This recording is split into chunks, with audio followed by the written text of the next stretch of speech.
la fire. Le feu brûle. The fire is burning. Le feu brûle. The fire is Le burning. feu brûle.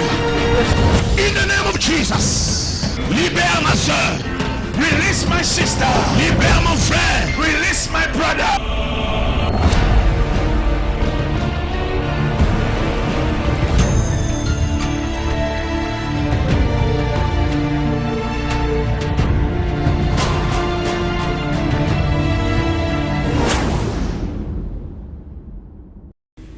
Nous ne sommes pas seuls sur ce plateau, nous sommes avec la sœur Angélique, à qui nous allons bientôt passer la parole pour pouvoir partager son témoignage, pouvoir partager ce qu'elle a vécu, partager son expérience, ce qu'elle a connu au sein de cette communauté. Car, vous le savez très bien, la Bible dit dans Jérémie 33, « Invoque-moi et je te répondrai, je te révélerai les choses cachées, les choses que tu ne connaissais pas. » Bonjour ma sœur. Bonjour papa. Est-ce que vous pouvez vous présenter? Oui, je m'appelle la sœur Angélique Moussao.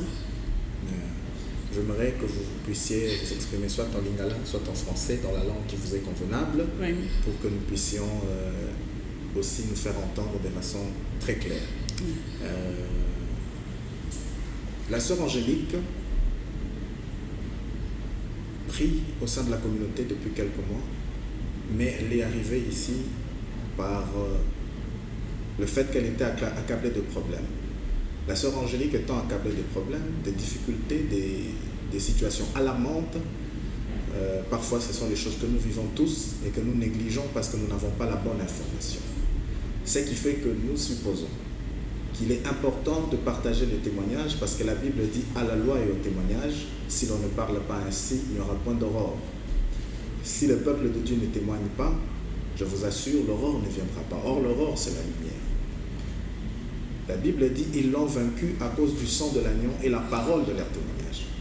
Il est préférable, il est conseillé à un enfant de Dieu de toujours, chaque fois qu'il a vécu son miracle, chaque fois qu'il a vécu une expérience particulière, le surnaturel, la main de Dieu dans sa vie, de témoigner de cela afin de faire honte au diable. Maman Angélique, est-ce que vous pouvez un peu nous parler de vous? Comment vous êtes arrivée à Impact Fire? Est-ce que vous aviez déjà entendu parler de cette église auparavant? Qu'est-ce qui vous a motivé à mettre votre pied dans cette grande communauté afin que nous puissions aussi être enrichis par votre témoignage? Koya nanga awa ezalaki par rapport à des problèmes. Ba problème ango nga moko nazaki na solution te parce que elekelaki ngai mpona nga namonaki neti esuki nango, donc nasuki wana naza so na nzela mosusu na okende te. Donc ebandaki kobima na nga Kinshasa naye na Lubumbashi, nayaki mpona ya kosala mariage civil na Lubumbashi. Arrivé ici, il y avait aussi mobile nanga wa bimaki Belgique. Il y a bimi Belgique à Lubumbashi, na pena bimiki na ya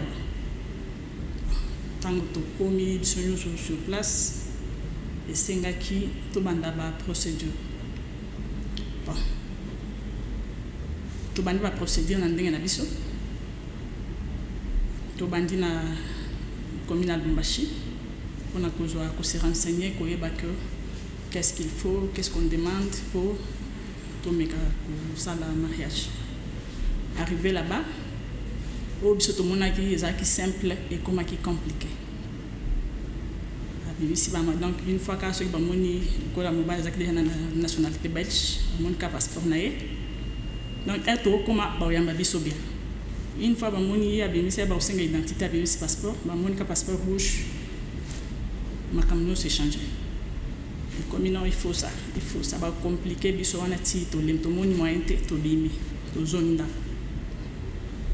On a tout changé commune, to ke commune à Campemba. Arrivé là-bas, même problème, to tiki. To ke commune à Roche, même problème. Donc nous surtout on est venu sur le coup là 4 mois. oyo tozobaluka kaka na kati ya lubumbashi solution eza te. En même temps ye mpe lokola ndenge aza belge soki aye na Congo po akota na Congo ezosinga visa. Alors visa na ye azaki na visa 2 mois parce qu'on ne s'attendait même pas que tout ça là 1 mois sans que tout soit solution les Cameroun. Mais tout se retrouvait tout ça déjà 4 mois. Donc visa le Sicile, il était dans l'obligation de renouveler visa moussouche, à renouveler. Tout bandit sous la démarche et si les souchou 4 mois écoute. Alors moi naza soit l'est, na moni netika et si manangu souté a ozonga na ye makamba mpe et ça manangu. C'est ainsi que Kobima commune à Roachi, dans une institution dans l'hôtel de ville d'Amérique. Arrivé là-bas, Toko Tikuna le Souchou, non, il faut que mon chef état civil, c'est là, Toko Tikuna, papa, complication, M. Souchou, ça n'a été. Na comprendre était donc na Toki, na risque à tout na quoi. Dès à Talinga Boelobi, ndenge nous comme on a dit, na au cachuté. Pourquoi ces choses continuent toujours à nous compliquer? Qu'est-ce qu'on a fait? C'est ainsi que Meminga Ipaya Ndekune Mobali, Pasteur François. Tokoni kuna ya bibiso, va na salon. Mais Madame Azabo Ndeni, ça ne va pas. Towichi kuna nde to relater tout ça déjà 4 mois awa, il y a ceci, il y a cela, il y a lobby.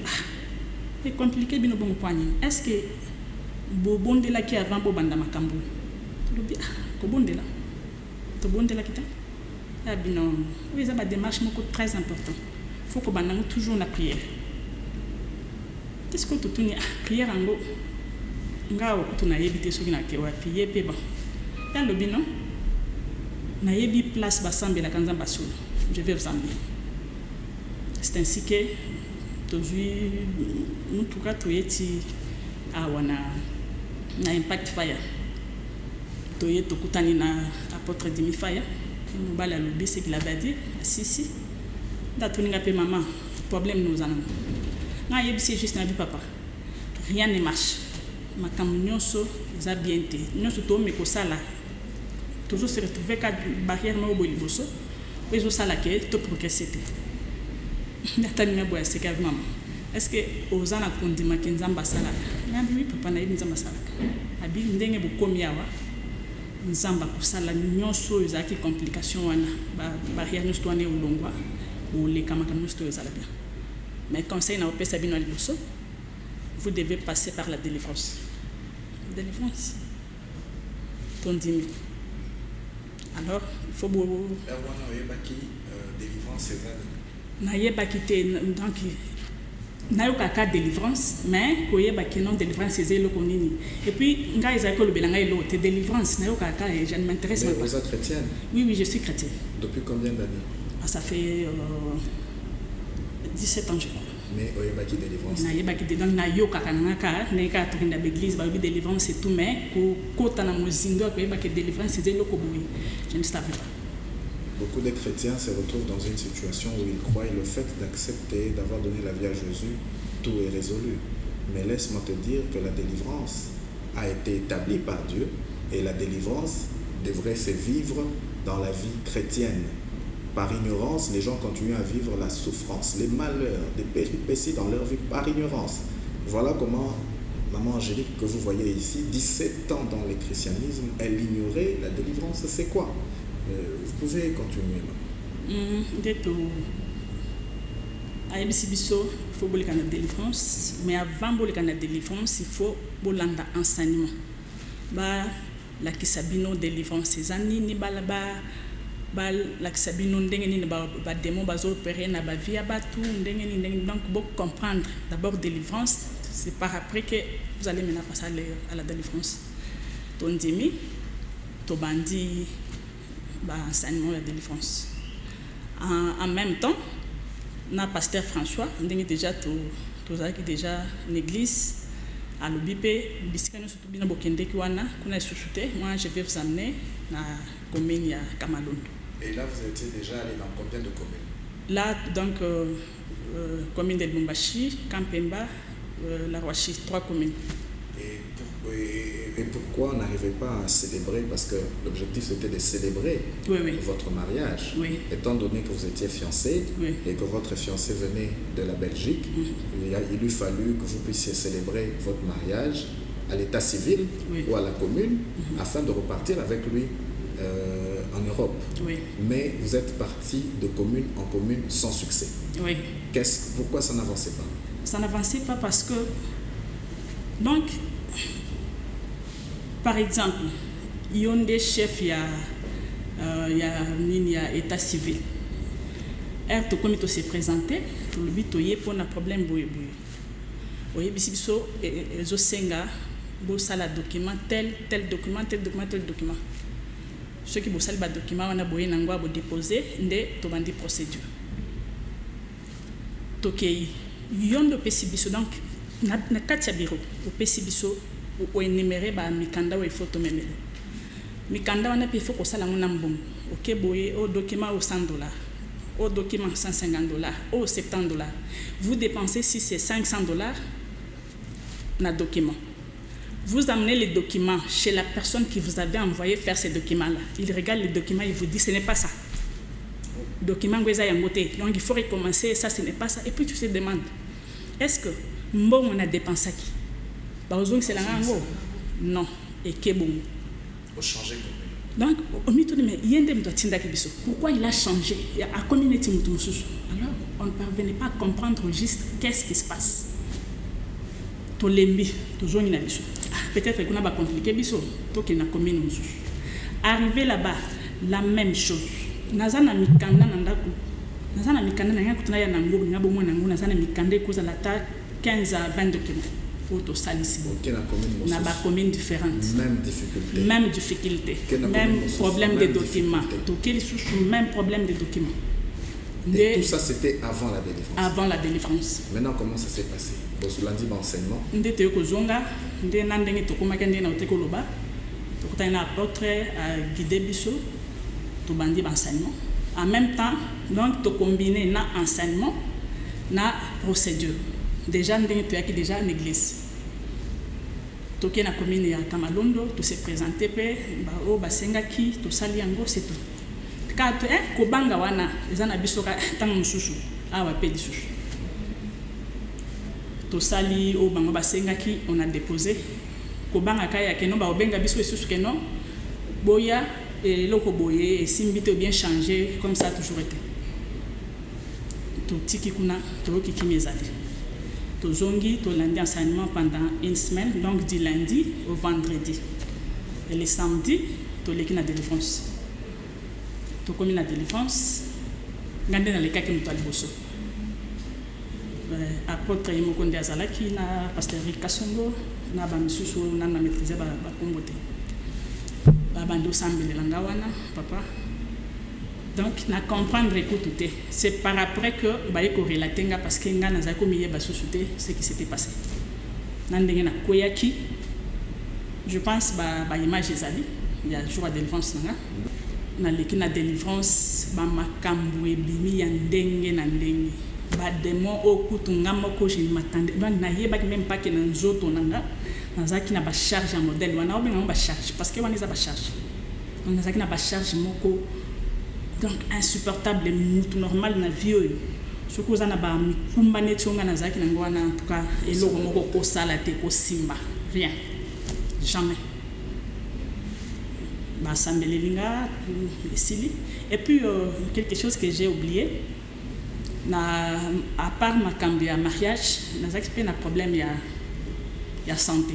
La santé, oui. Qu'est-ce que vous aviez? Nazaki na ba opéranga une fois. Oui. J'étais malade ba opéranga ba myome na ba kyste. Ba douleur à ma kasi donc nga vie na nga mobimbe koma ki pona ça la bien, il faut na mela kisi. Na mela kisi nde na ko sala moi eloko nde na ko se déplacer donc c'était ça.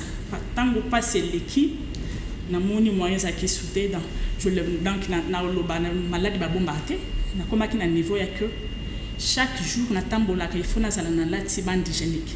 Parce que na koka ki sous non nazaki sous ndenge moi ça zalate nazo ba mai moko boyezo bimanga ernyoso ezo bimanga donc nazaki sous bienté bon naza kotambola bongo donc bato baomona nga natambolaki naza motu me na kati nakufa déjà ntango namoni mpasi wana eleki nabi non nandima kaka naleka so na opération pour la deuxième fois mais opération eza bato nani baopéra bango te baoyokaki opération mais eza mpenza liwa boye omoni yango mpenza boye entre la vie et la mort. oui naleki na opération c'était à Kinshasa on m'a opéré après opération yango na problème ebandi susu makila ezosila misali bachita tension donc natungisamaki mingi j'ai frôlé la mort oui.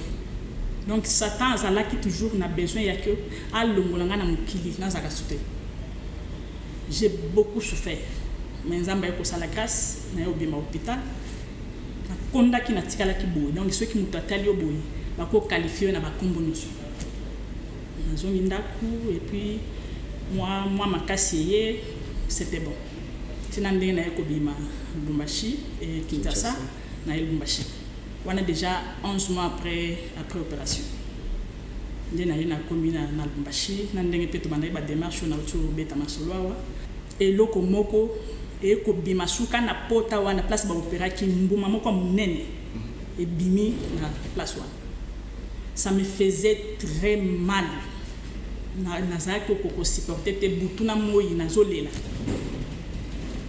nde ntango nalakisi bato fanda na bango habite botala ndenge eloko ebimaka bato nyonso bapanike me ndenge nini esalemi boye epuis ka place baopéraki epuis pota ya 11 mois est-ce que ekosala so eloko boye oyo eza so normal te kende na hôpital nake hôpital namoni médecin na expliqué ye médecin atali ye pakamo ya posé nga baquestion ça fait combien de temps on t'a opéré je lui dis ça fait déjà 11 mois mais comment expliquer que eloko ebimi susu na bi docteur je ne sais pas. Ah oui, madame, c'est pas normal. Oh yo, même moi je suis médecin, mais c'est pas normal. Bon, et donc c'est un peu pas sur la sous-place pour toyer bana kati kuna et là on est ça. Nazaki na choité. Na saliambo. Donc tina ndenge toyaki na nini na et pas ya apôtre nazaki na pota wana mais na yebisa ki était mais na yebisa que kana za ba problème à santé mais na pesa que détail. Sans entrer en détail. Oui. Puis nandeng to leki na école de délivrance Cécilie to leki na délivrance ba yeko basambele linga wana ba délivrenga ba multitude ba démons nazaki nango ebimi ba bengani yango donc j'étais totalement délivré. Et aussitôt vous avez été délivré, qu'est-ce que vous avez constaté?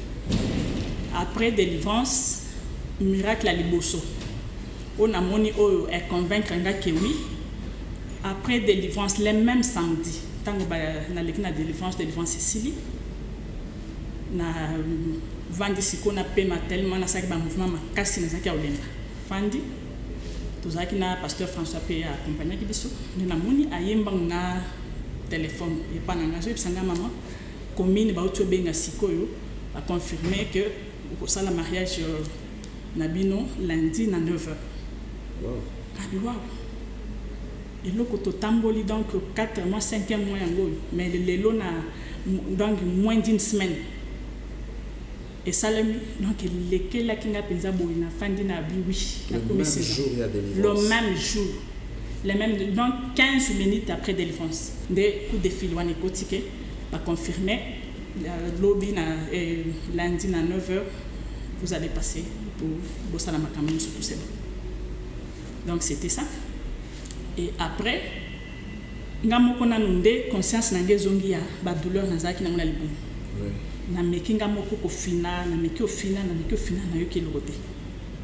Abi oh. Douleur nyoso Cécilie. Kaka après délivrance. Après délivrance non donc après délivrance déjà ngamoko kuti na bossa na ki déjà que nazaki na problème. C'est par après idée yelinga mais ndenge nini na fina boy ngamoko pas ça. Donc j'étais totalement guérie. Et maintenant, vos dossiers de mariage, vous avez pu célébrer?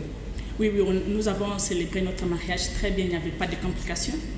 Aussi ici, après Tobandi, procédure, il y a donc une grande, il faut que ça document pour na consulat.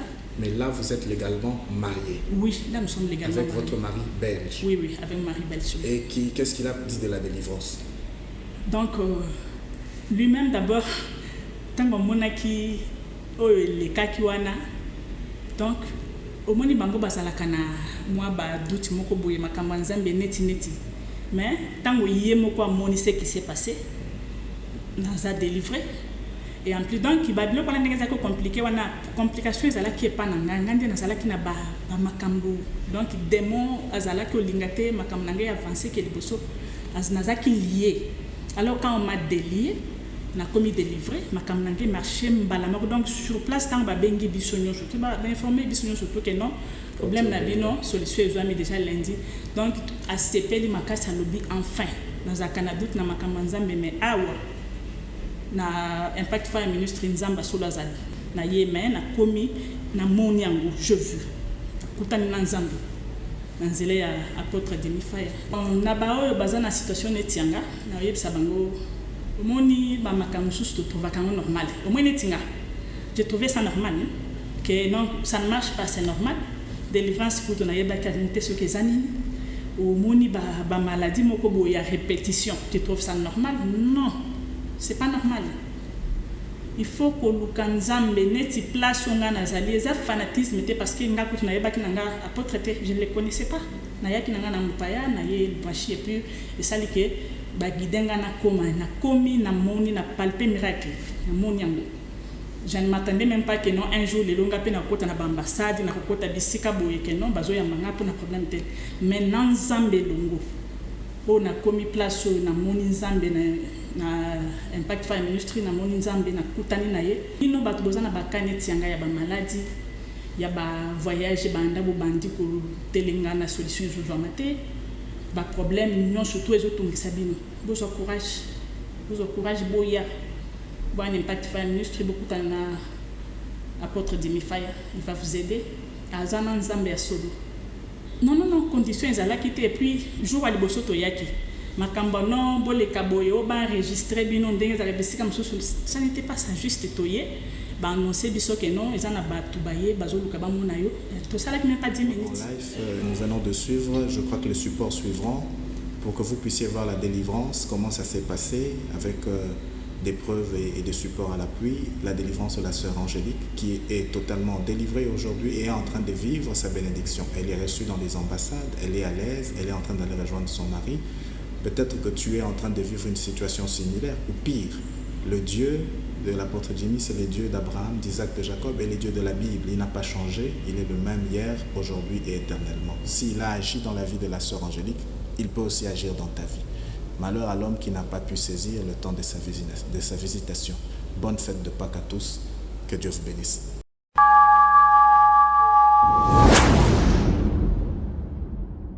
Fire! Le feu brûle! The fire is burning. Le feu brûle! The fire is Le burning. feu brûle!